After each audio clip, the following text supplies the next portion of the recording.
Chapter 63. Not my will, but yours be done. Abba, Father. In the Garden of Gethsemane, as the darkness deepened, the sound of a fervent prayer could be heard. Jesus, with his face pressed to the ground, prayed with all his strength. The sweat that flowed from his face gradually turned red from anguish. Jesus knew that he would soon face death.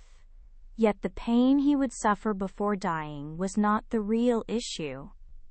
He had endured such pain countless times throughout his life in the flesh. The life of a carpenter was one of constant injuries, wounds, and heavy burdens. Before beginning his public ministry, he lived a fully human life, obedient to God's will without performing any miracles. How could he not have experienced hardship and suffering?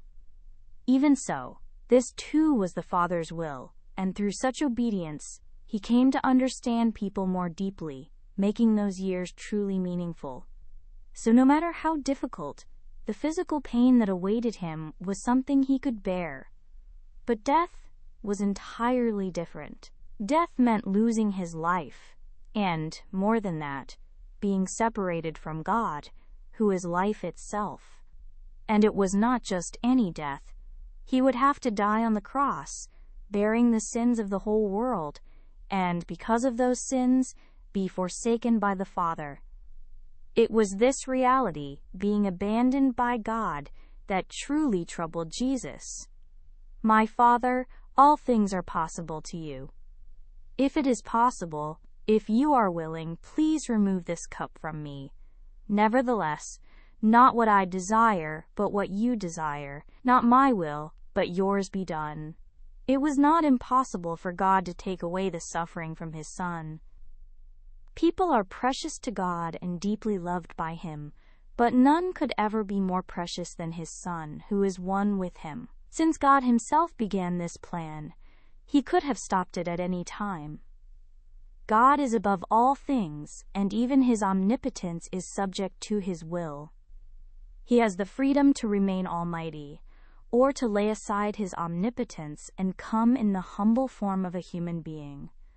That is what makes him God. Therefore, God could have changed his plan if he so desired. While Moses was on Mount Sinai receiving the 10 Commandments, the Israelites made a golden calf and fell into idolatry. At that time, God resolved to destroy them all, but then turned from his anger and withheld his plan of annihilation. Moses' earnest plea moved God's heart, yet ultimately it was God himself who chose to relent.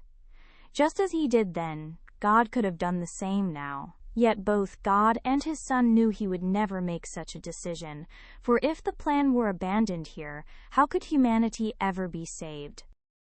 God silently watched Jesus, whose sweat had become like drops of blood.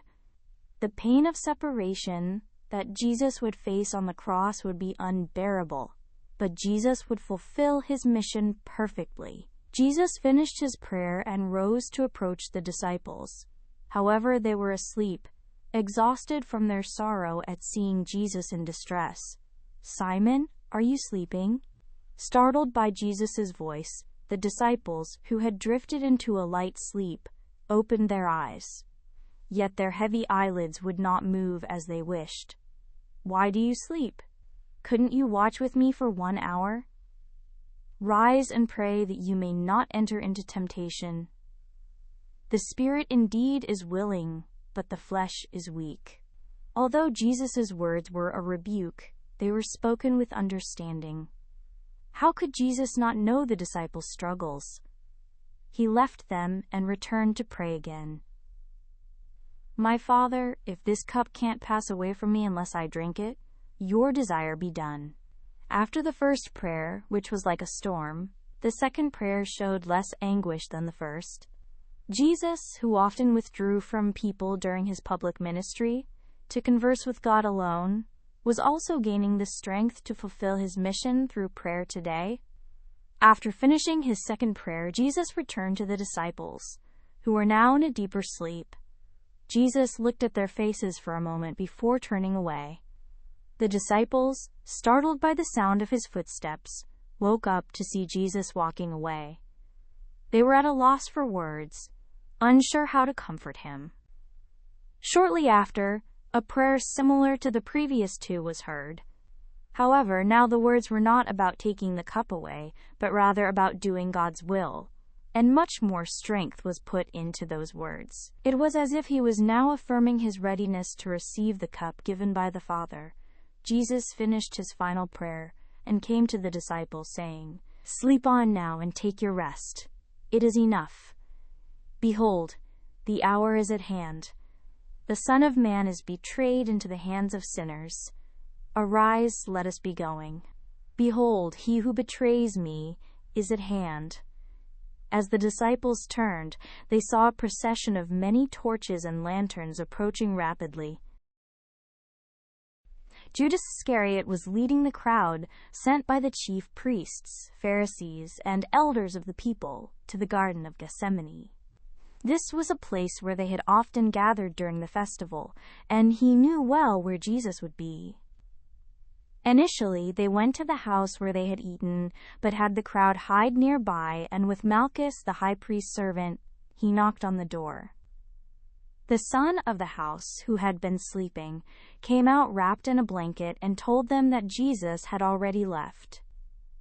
Upon hearing this, they went to the temple, joined more guards, and even had some Roman soldiers from the Antonia fortress accompany them. It seemed they were able to mobilize the maximum force available without reporting to Pontius Pilate, likely due to the sensitive security situation during the festival.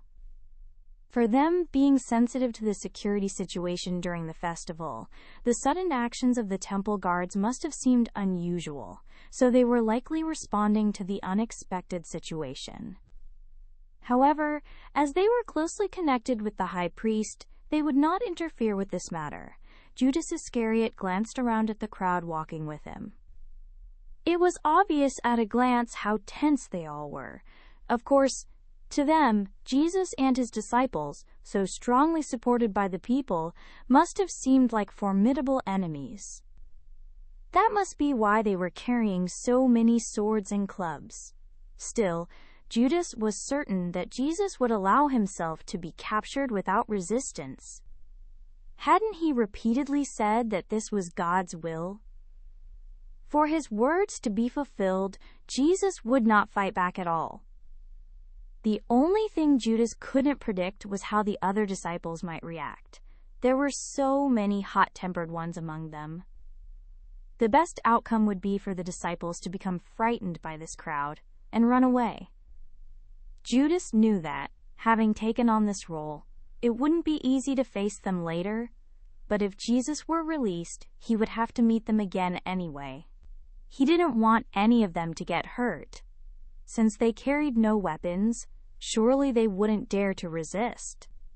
While Judas was lost in thought, the crowd arrived at the place where Jesus was. Before their eyes, only 4 people were standing: Jesus, Peter, James, and John. Judas wanted to resolve the situation quickly before the other disciples arrived. The fact that only 3 disciples were present to witness him betraying Jesus meant that he would feel less burdened emotionally. As Judas hurriedly tried to approach Jesus, Jesus stepped forward to stand in front of the disciples and spoke. "Who are you looking for?" "Jesus of Nazareth." "I am he."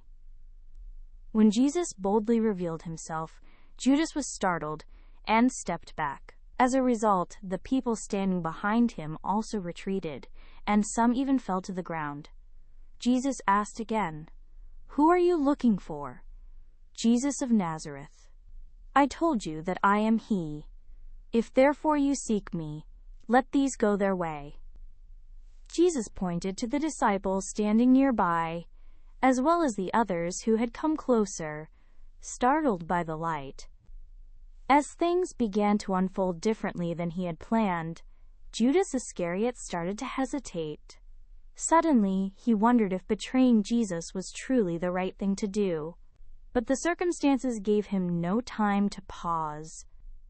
When the people behind him urged him on, Judas hesitated for a moment, then, as if making up his mind, stepped forward to Jesus and spoke. "Greetings, Rabbi, Rabbi." Looking at Judas Iscariot, Jesus said to him, "Friend, why are you here?" Judas, his face set, gave no reply, but stepped closer and kissed Jesus. Then, once again, Jesus' voice was heard. "Judas, do you betray the Son of Man with a kiss?" Though Jesus' voice was filled with deep sorrow, to Judas it felt like a sharp rebuke, piercing his conscience. Overwhelmed by guilt, Judas hurriedly slipped away into the crowd, almost as if fleeing the scene. For the crowd, the kiss was the signal. Now they knew for certain which one was Jesus. They drew their swords and began to approach cautiously. Seeing this, the disciples asked, "Lord, shall we strike with the sword?" They thought that Jesus had prepared them to use the 2 swords they had brought with them to this place. Peter, ever impulsive, moved first. He swung his sword and struck the right ear of Malchus, the high priest's servant, cutting it off. Malchus clutched the spot where his ear had been and sat down, while his severed ear rolled on the ground. At this sight, the excited crowd was about to rush towards the disciples when Jesus' loud voice echoed throughout the garden. "Put your sword back into its place. Put the sword into its sheath, for all those who take the sword will die by the sword. Or do you think that I couldn't ask my Father, and he would even now send me more than 12 legions of angels? How then would the scriptures be fulfilled that it must be so? The cup which the Father has given me, shall I not surely drink it?" When the disciples who had tried to defend Jesus were sternly rebuked, the crowd that had been ready to attack them stopped in their tracks. This situation was completely different from any other arrest they had ever experienced. Why did this man Jesus speak and act this way? They simply could not understand. Yet, even as they paused, Jesus did not. He approached Malchus, who was suffering, in order to do what he had come to do. Jesus picked up Malchus's severed ear from the ground and gently placed it back where it belonged. Then, with a quiet and gentle voice, he said, "Allow even this." As his hand passed over the wound, the ear was restored, healed as if it had never been cut. Jesus spoke to the astonished crowd. "Have you come out as against a robber, with swords and clubs to seize me? I sat daily with you in the temple, teaching, and you didn't arrest me or stretch out your hands against me. But this is your hour, and the power of darkness. All this has happened so that the scriptures of the prophets might be fulfilled." The high priest's servant, Malchus, sat dazed on the ground, and some were startled and cowered at this incident, but not everyone. There were those who genuinely hated Jesus. They had seen his miracles countless times, yet despite witnessing such immense miracles, they still loathed and sought to kill him. This miracle had no effect on them. All they felt was the fear that if Jesus were left as he was, something even greater would happen. When the elders and the captain of the guard gave the order, the guards at the back moved to seize Jesus. The disciples all abandoned Jesus and fled far away.